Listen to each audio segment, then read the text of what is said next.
Salut à tous les passionnés de foot africain. Imaginez un instant, des stades flambant neufs au Maroc, une pluie battante et des stars qui sortent les griffes dès le coup d'envoi. La CAN 2025 vient de démarrer en fanfare, et déjà, on sent que cette édition va être légendaire. Pas de surprise bidon, pas de faux pas des gros, mais des nouvelles étoiles qui illuminent le ciel africain. Vous êtes prêts pour un bilan qui va vous scotcher à votre écran? Aujourd'hui, Foot Fusion vous décortique la première journée de cette CAN explosive. Des favoris impitoyables, des buts de folie, et des enseignements qui promettent une compétition dingue. Mes amis, la CAN 2025 a commencé il y a quelques jours seulement, et la première journée s'est terminée ce mercredi avec un choc haletant entre le Cameroun et le Gabon. Les Lions indomptables ont fait le job, s'imposant 1-0 grâce à un but décisif de Carleta Eyong. Et devinez quoi? Ce jeudi 25 décembre, jour de Noël, c'est une première dans l'histoire de la CAN. Pas de match au programme.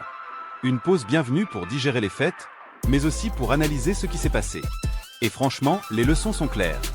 Les favoris ont répondu présent, à l'exception peut-être du Mali, qui nous a habitués à ses irrégularités en tournoi. Parlons chiffres pour poser le décor.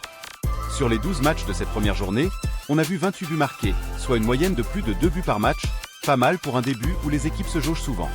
Les pelouses marocaines, malgré la pluie incessante, sont parfaites grâce aux investissements massifs du pays hôte.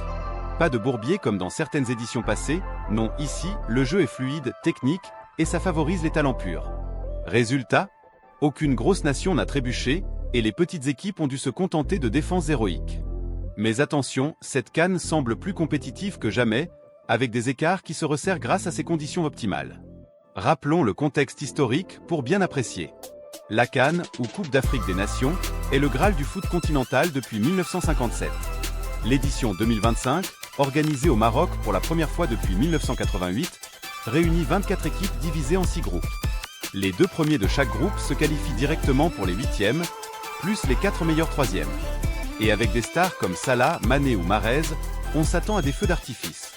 Mais cette année, c'est aussi l'émergence d'une nouvelle génération qui fait vibrer.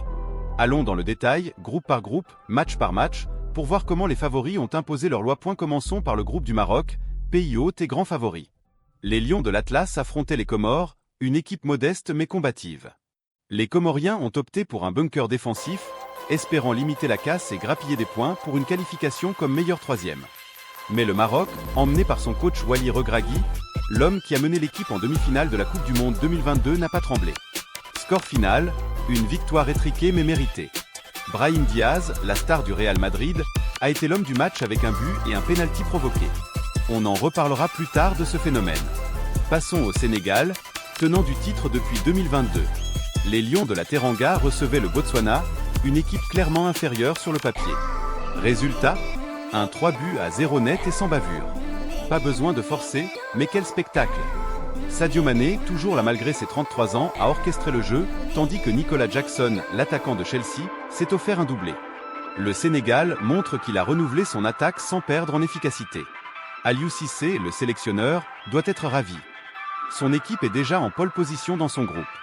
L'Algérie, autre mastodonte, n'a pas fait de détails contre le Soudan, 3-0. Riyad Mahrez, capitaine et légende, a claqué un doublé, devenant le meilleur buteur algérien en histoire de la CAN. À 34 ans, l'ancien de Manchester City prouve qu'il est encore au top. Les Fennecs, champions en 2019, semblent armés pour aller loin, avec une défense solide et une attaque flamboyante. La Tunisie, face à l'Ouganda, a gagné 1 contre 3. Les Aigles de Carthage ont dominé, mais ont concédé un but sur contre-attaque. Wabi Kazri et ses coéquipiers ont répondu avec classe. Quant à l'Égypte, cette fois championne, elle s'est fait peur contre une équipe surprise, score 2-1, avec un but salvateur de Mohamed Salah à la dernière seconde. Les Pharaons ont dominé statistiquement, 70% de possession, 15 tirs, mais ont manqué d'efficacité jusqu'au bout. Omar Marmouche, l'attaquant de Francfort, a aussi marqué, montrant la profondeur de l'effectif.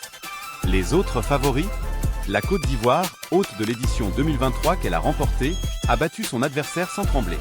Amad Diallo, la pépite de Manchester United, a délivré une passe décisive.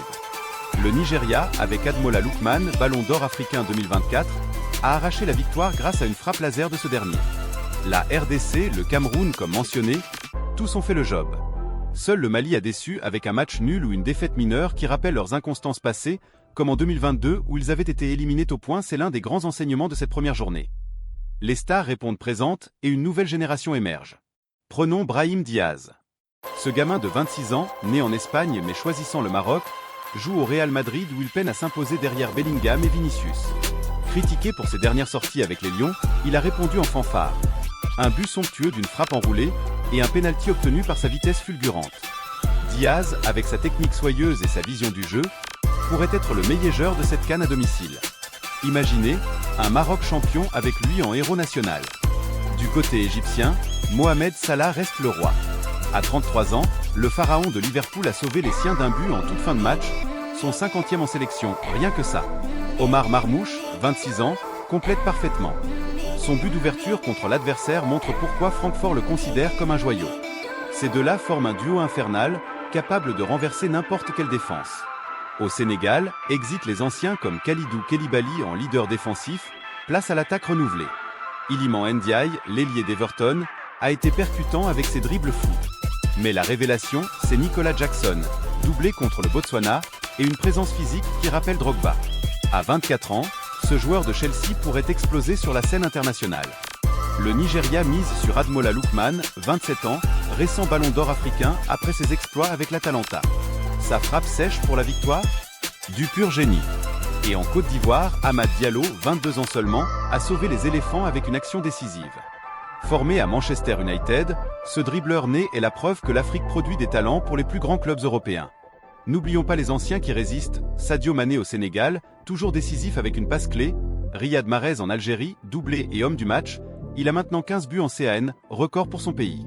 Ces vétérans guident les jeunes, créant un mix parfait.